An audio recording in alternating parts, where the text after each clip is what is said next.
Coming up on Locked On Dodgers, the Dodgers bounce back from their ugly loss to the Pirates to put up what we call an angry win, pounding the Pirates 11-1 behind solid pitching and just an offensive outburst like we haven't seen even in this year that's been pretty good offensively. We have a lot to talk about this game, plus some exciting news about Ryan Pepiot's Major League debut that's coming this morning, and some looks at how the trade market already seems to be starting to shape up. So let's get Locked On Dodgers. You are Locked On Dodgers, your daily Los Angeles Dodgers podcast. Part of the Locked On Podcast Network, your team every day.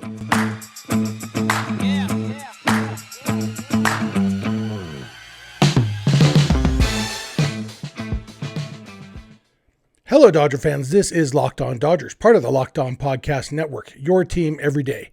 Thank you for making Locked On Dodgers your first listen every weekday morning.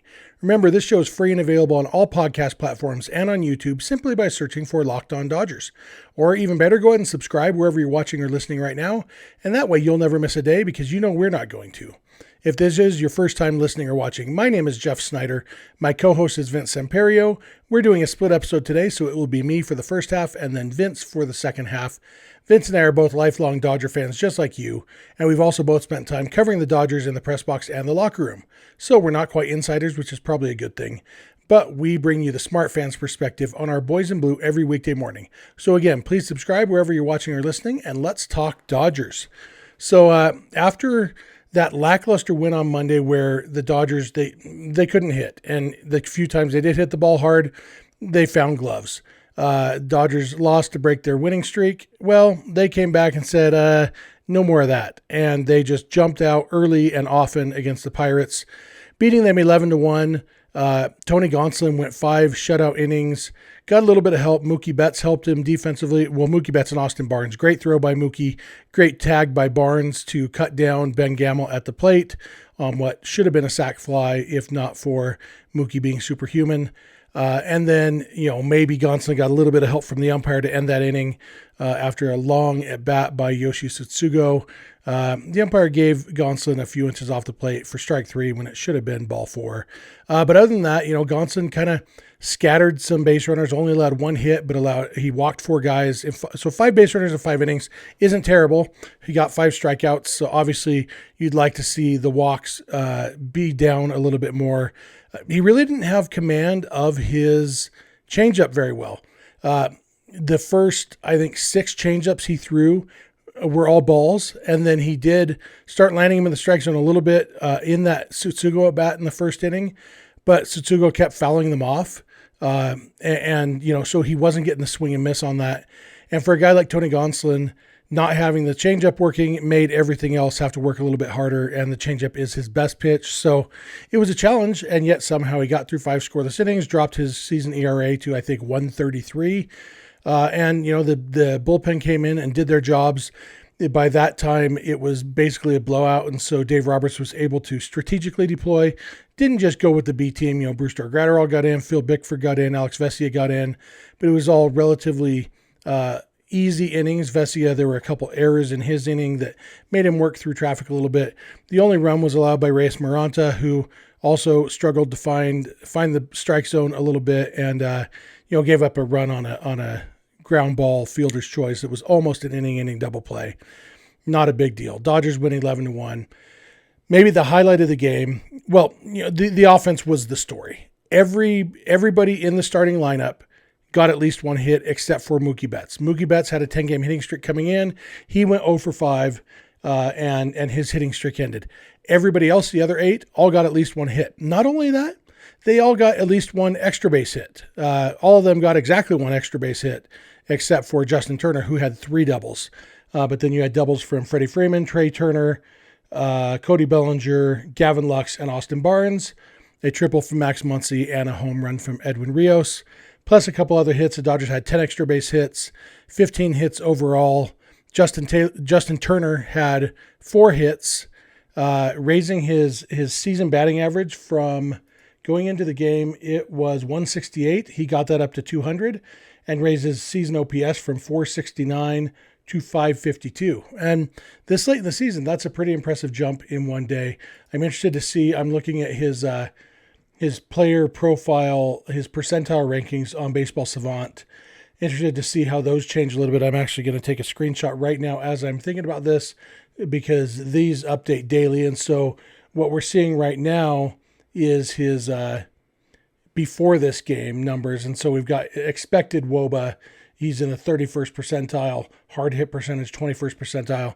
But I noticed on Monday's game, Justin Turner was starting to hit the ball hard, and it just wasn't falling. He had 2 outs on Monday, a force out that was 103.4 miles an hour with a 610 expected batting average, and then a fly out that was 105.9 miles an hour with a 930 expected batting average. A barrel. The definition of a barrel is basically a ball that has an expected batting average of at least 500 and an expected slugging percentage of at least 1,500.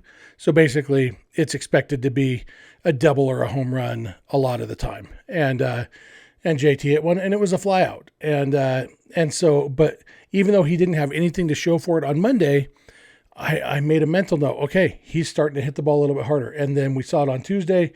He didn't hit the ball. It was a different kind of thing, but only had one ball that was hit as hard as the 2 on Monday. His last double was 106.8 miles an hour, had a 670 expected batting average.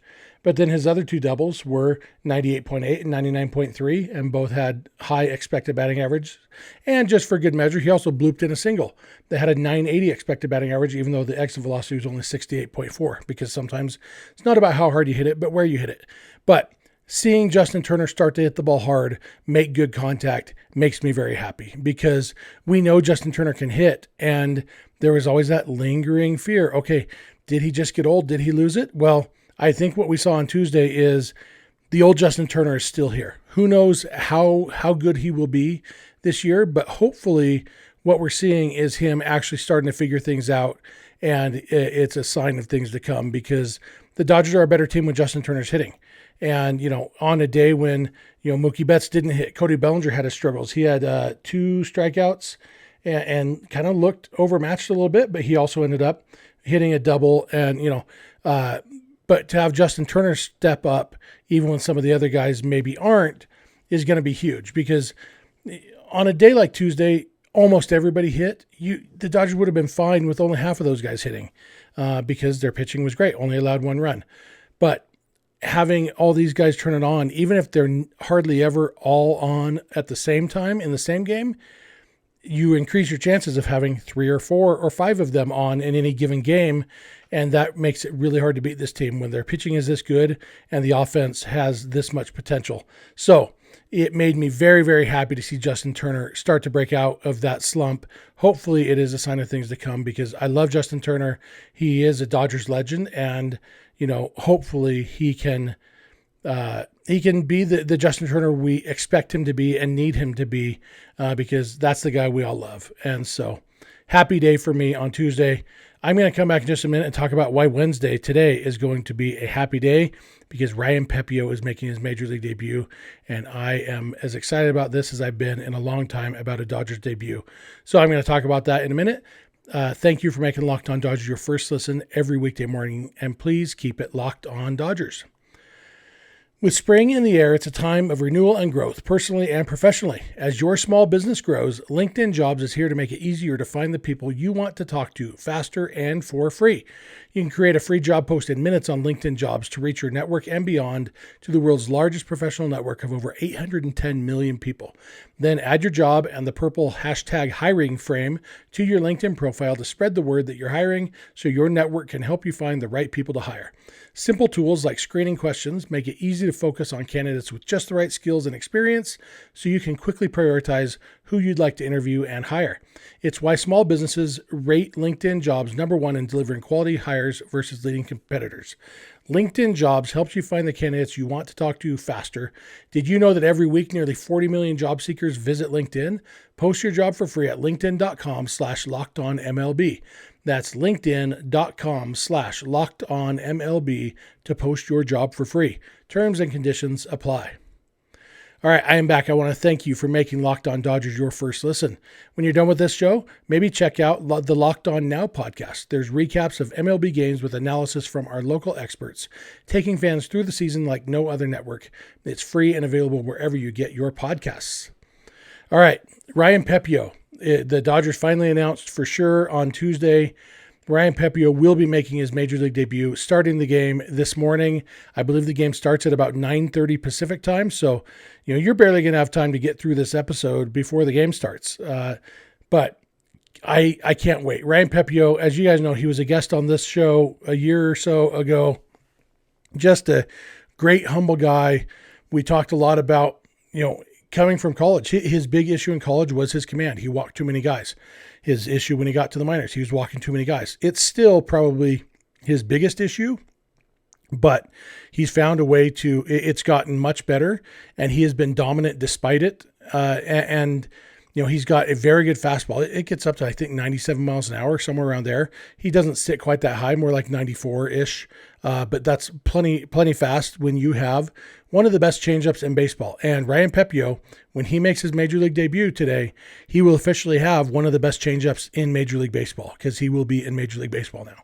His changeup is that good, and he's added a sweeping slider that has turned into a really, really good third pitch. And so, we don't know what to expect. Even though it's the lowly Pirates, they were the lowly Pirates when Caleb Ferguson made his debut against them in 2018, I think it was, and he got lit up. He got knocked around. Hopefully that's not the case with Pepiot. They're going to have Will Smith there catching him. Hopefully Smith can guide Pepiot through. When Pepiot was talking to the media before Tuesday's game, he talked about his pitch sequencing, about how he's confident in each of the pitches, but he's still working on throwing them in the right situations. I think Will Smith will help a lot with that. And I'm sure Smith, he's had the last 2 days off because of a little nagging injury. I'm sure he spent a lot of time studying Ryan Pepiot so that he could be ready to guide him through this first career start. It's an exciting time for Will Smith to be a part of that. And it's an exciting time for us fans because Ryan Pepiot is going to be a good one. I don't know how good he's going to be today. I hope he, I'm not expecting a no-hitter, but if he could come out and go 5 innings and allow 2 runs, we'll take that. That's a huge success. And it would give the Dodgers what they need right now, this time through the rotation. But it's hard not to root for the guy, Ryan Pepiot, as if you listen to him talk when he was on our podcast, he's just so genuine and humble, and not humble in a false humility sort of way. He recognizes that he's a really good pitcher, and so one of the reporters asked him, do you feel like you're ready for this? And he said, yeah.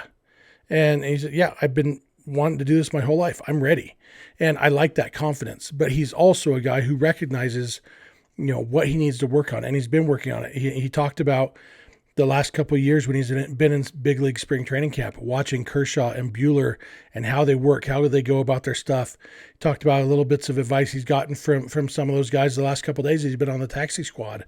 And it's just going to be, it's just another step in Pepiot's development. He's going to end up back in the minor leagues, probably even later today after the game. They'll send him back down. One note is that if they decide to go with a 6th guy again next time through, well, that would line up for the day of the doubleheader next week. And they could, that's a way to get around the 15-day option time where you have to be in the minors for 15 days. That doesn't apply when you're the extra man on the roster for a doubleheader. And so Pepiot could be called up to start one of those games in the doubleheader and then sent back down again. Obviously, we'd eventually run into the limit on options, but right now it seems to make a lot of sense for them to do that. We don't know as of the time I'm recording this, which is like 9:00 p.m. on Tuesday night. We don't know for sure what the corresponding move or moves will be for Pepiot. There is an open spot on the 40-man roster, so they don't necessarily need to make a 40-man move, but they will need to make a move for the active roster, the 26-man roster. I wouldn't be surprised if Robbie Erlin is both of those moves. They could DFA him, or they could just send him down. But we'll see what happens. But the end result is Ryan Pepiot is starting, and I think I don't know. I've been excited about a lot of Dodgers pitching prospects over the years. I remember driving from Utah to California just so I could be at Walker Buehler's first career start. But Buehler had already been in the big leagues a little bit as a reliever before that. And so it was a little bit different. But I remember being excited for Clayton Kershaw's first start when he got called up. And that's the kind of thing. I'm not quite as excited for Pepiot as Kershaw, but it's right up there. So I can't wait to see it. I love morning baseball. I love waking up and, oh, the game's already just about to start. Sweet. Let's turn it on and watch baseball all day. So that's what I'm going to be doing. Excited for Ryan Pepiot. Excited for him, for his family, and for us as fans. So that's going to do it for me for today. I want to thank you again personally for listening to Locked On Dodgers or watching us every weekday, making us your first listen. It means a lot to us. I know it means a lot to Vince too. And Vince is going to talk a little bit about some trade rumors regarding a current Dodger and a couple guys who the Dodgers might be interested and you know, talk some about that. And he'll probably have a few thoughts on this Dodgers Pirates game too. So thank you for making us your first listen, and Vince will be along in a minute. This episode is brought to you by Rock Auto. The ever-increasing numbers of makes and models, it's now impossible for your local chain auto parts store to stock all the parts you need.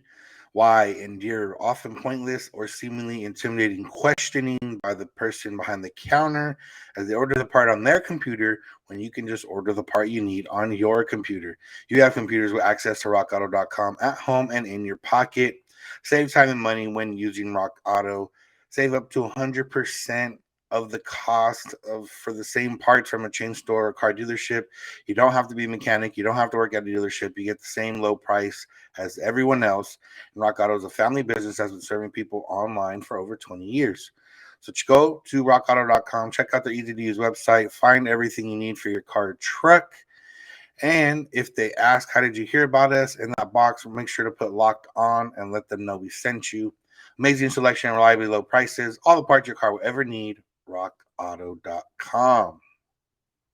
Yo. Vince here to close out the episode. And as Jeff said, I'll be talking about the starting pitching trade market. One player named from the Dodgers, a few players named that were linked to the Dodgers at some point in the offseason.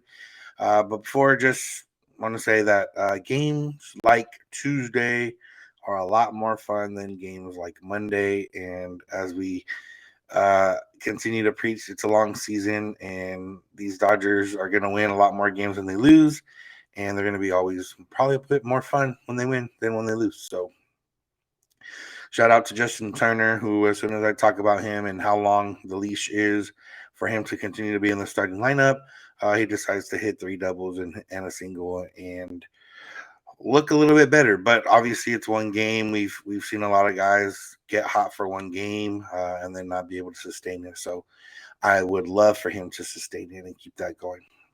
But let's hop right into the topic I have. And it comes off a tweet from Peter Gammons. He says that some people say the Reds are now willing to talk about Luis Castillo and Tyler Mahle, probably because the Reds only have 4 or 5 wins so far. He says that the A's won't trade Frankie Montas for at least 2 months. And then the other note he has is the Dodgers will move David Price to give him starting opportunity. So let's start off with David Price. And, you know, something that Jeff and we didn't necessarily say trade, but we didn't think David Price was going to make it through the season in a Dodger uniform. And it makes sense for the Dodgers to move him. They don't have a need for him, even with the injury to Andrew Heaney. David Price is still not in the starting rotation, even with them needing spot starters. David Price is not in the starting rotation. I know that he was on the COVID IL and it's kind of stayed there. And you know, it could be a matter of building his arm back up, but it did seem like they're keeping him on there just so he doesn't get hurt, so he does have trade value. And it's one of those things where, you know, I'm sure David Price wants to be on the Dodgers. Obviously, you want to be on a team that's going to win and have a chance at winning a World Series. But I do think David Price is also a competitor by nature and wants to be a starting pitcher again. And with the Dodgers, that role just isn't quite there. He's sitting behind the 5 in the rotation right now of Buehler, Julio, Kershaw, Anderson, and Gonsolin. He's sitting behind Ryan Pepiot. He's sitting behind Andre Jackson. He's probably even sitting behind Mitch White at this point. And then when Andrew Heaney comes back, he's behind him as well.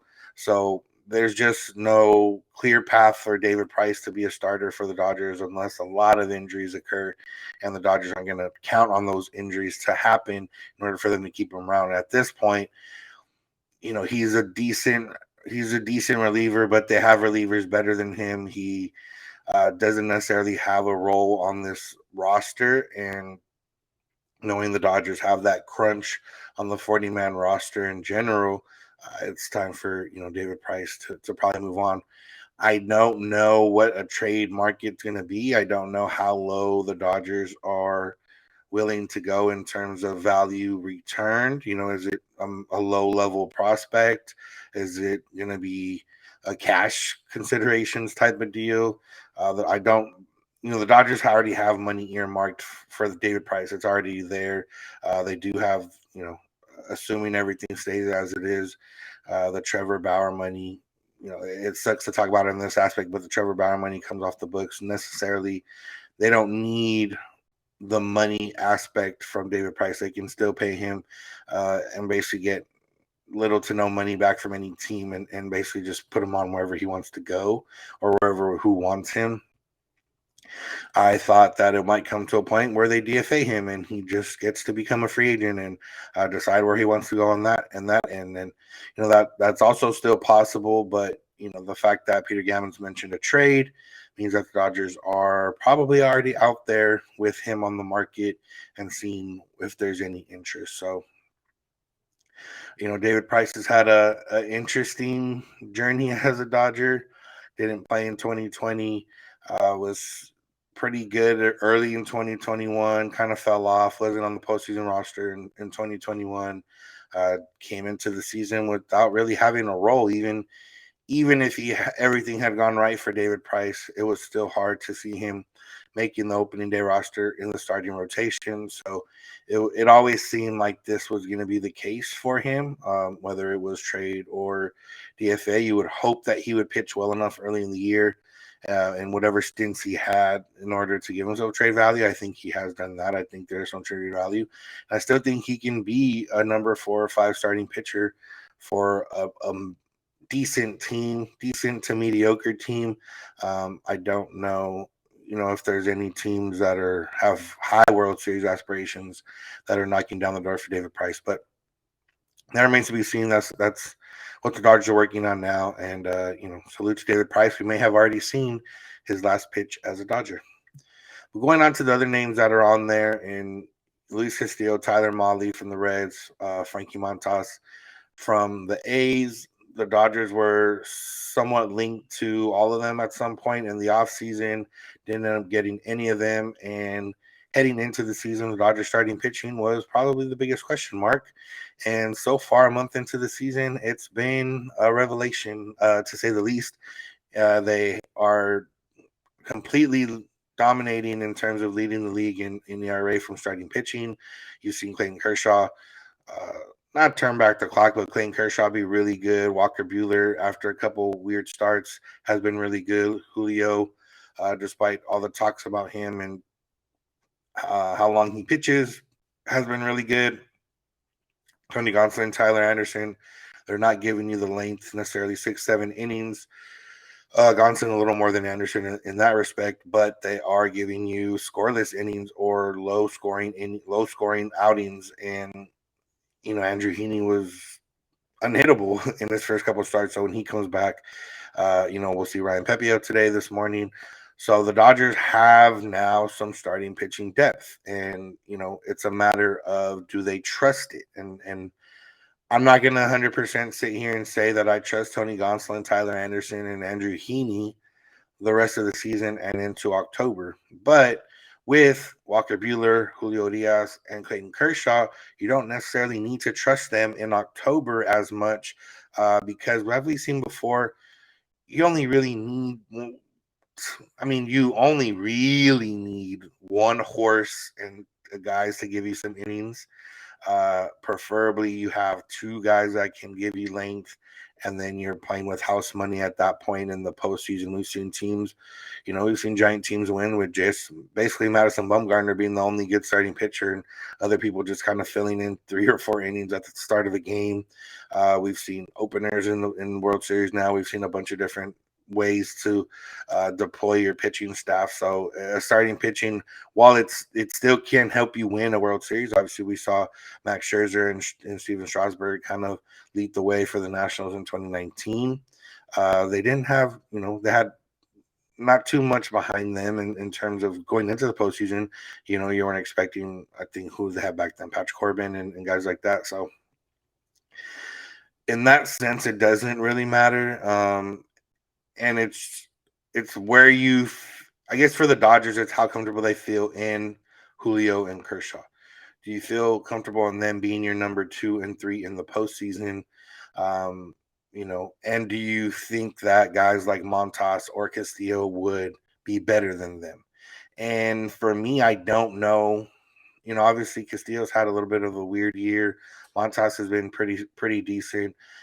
But I don't know, for whatever the cost it is to get them, I don't know if they significantly upgrade you to be a top 2 in your rotation. And for the Dodgers, for the upgrade they need, or the upgrade they would need for, what they're looking for, it has to be somebody that's going to sit 1 or 2 in your rotation. I don't think they should go out and give up assets for somebody that's going to sit 3, 4 in that rotation.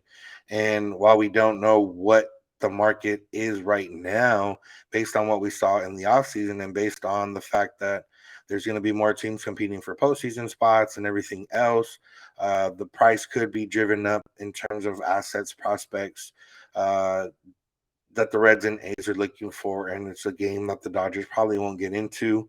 If anything, we know that Danny Duffy and Dustin May are supposed to come back at some point in the second half of the season.